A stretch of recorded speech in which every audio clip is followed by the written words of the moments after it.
Bonjour à toutes et à tous. Aujourd'hui dans cette vidéo, découvrez l'histoire vraie et extraordinaire de Jenny, une immigrée chinoise aux États-Unis. Comme toutes les vidéos de cette chaîne, celle-ci a pour but de vous donner de l'espoir, de vous inspirer et j'espère de vous aider.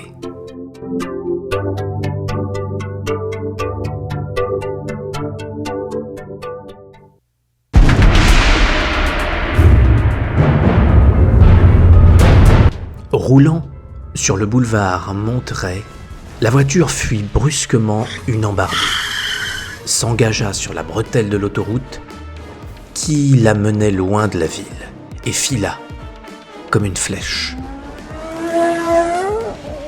Le chauffeur, Lee, un ancien combattant sud-vietnamien de 40 ans, se tourna vers son unique passagère, une étudiante étrangère de 20 ans, en provenance de Pékin. « J'ai un pistolet, dit-il. Fais ce que je te dis, sinon je te tue. » Lee était aide-serveur dans le restaurant chinois où Jenny travaillait comme serveuse. Il y avait toujours un de ses compagnons de travail qui la raccompagnait chez elle le soir. Mais Lee, qui lui avait proposé de la ramener chez elle ce soir, avait autre chose en tête. Jenny regarda son kidnappeur avec terreur.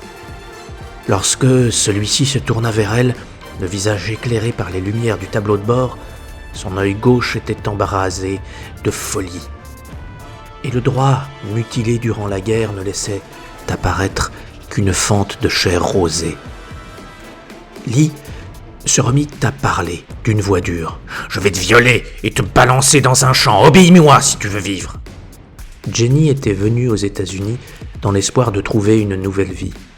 Et voilà que, par cette nuit obscure, ce qui restait de sa vie pouvait se compter en minutes, alors que la voiture de Lee filait à toute vitesse sur cette route plongée dans l'obscurité totale. « Je ne veux pas mourir » murmura Jenny, les yeux s'emplissant de larmes. Dans une tentative désespérée, Jenny s'efforça de trouver des solutions, sachant très bien qu'elle n'était pas de taille avec cet ancien combattant aguerri. Elle baissa les yeux vers la porte, envisageant de sauter hors de la voiture, mais à cette vitesse, la chute la tuerait sûrement. Remarquant qu'elle regardait vers la porte, Lee hurla « Tu peux pas ouvrir la portière, c'est un verrouillage automatique !» Jenny avait déjà roulé dans plusieurs voitures et ne savait pas si elle devait le croire ou pas. Puis, de façon incongrue, un petit incident qui s'était produit une semaine plus tôt lui revint brusquement à l'esprit. Jenny, à qui sa mamie manquait énormément et qui ne se sentait pas à sa place en Amérique, se débattait encore avec la langue anglaise et occupait 2 emplois. Elle avait dû laisser sa tristesse transparaître sur son visage car une jeune femme qu'elle était en train de servir lui fit remarquer avant de quitter le restaurant « Vous avez l'air malheureuse ? Vous devriez essayer de prier. Vous verrez, ça marche. » Les paroles sans pertinence de cette bonne âme l'avaient irritée. Elle aurait préféré un généreux pourboire. À quoi cela servirait-il de s'adresser en marmonnant de superstitieuses paroles à un dieu imaginaire ? En Chine, le parti lui avait enseigné que les gens croyants étaient faibles et peureux, qu'ils étaient des handicapés mentaux croyant à des contes de fées. Comme Marx, elle croyait que la religion était l'opium du peuple. Maintenant qu'elle venait d'être kidnappée par un fou dangereux dans une voiture, roulant à tombeau ouvert sur une route sombre, sur le point d'être violée et peut-être assassinée, l'idée d'adresser une prière à un être puissant pouvant lui accorder son aide dans cette situation terrifiante semblait s'imposer et être probablement son ultime recours. Décidant d'essayer de prier pour la première fois et peut-être la dernière fois, je fermai les yeux et me mis à le faire désespérément. « Mon Dieu, si tu existes, alors aide-moi !» J'adressai ma prière à Dieu aussi directement qu'une flèche et, à ma grande surprise, je sentis le calme m'envelopper. Alors que Jenny priait, la voiture fit de nouveau une embardée soudaine et les pneus crissèrent. Elle ouvrit les yeux pour constater que Lee avait inexplicablement quitté la route pour s'engager sur une bretelle, les ramenant vers la ville. Il bifurqua sur une artère principale et ils se retrouvèrent dans la circulation nocturne sous les lampadaires éclatants de la ville. Un peu déconnectée par ce revirement de situation, elle n'en continua pas moins à prier, les yeux ouverts, cherchant la solution, l'esprit totalement clair. « S'il te plaît, mon Dieu, donne-moi la force. » Alors que la voiture s'approchait d'une intersection, le feu vira au rouge.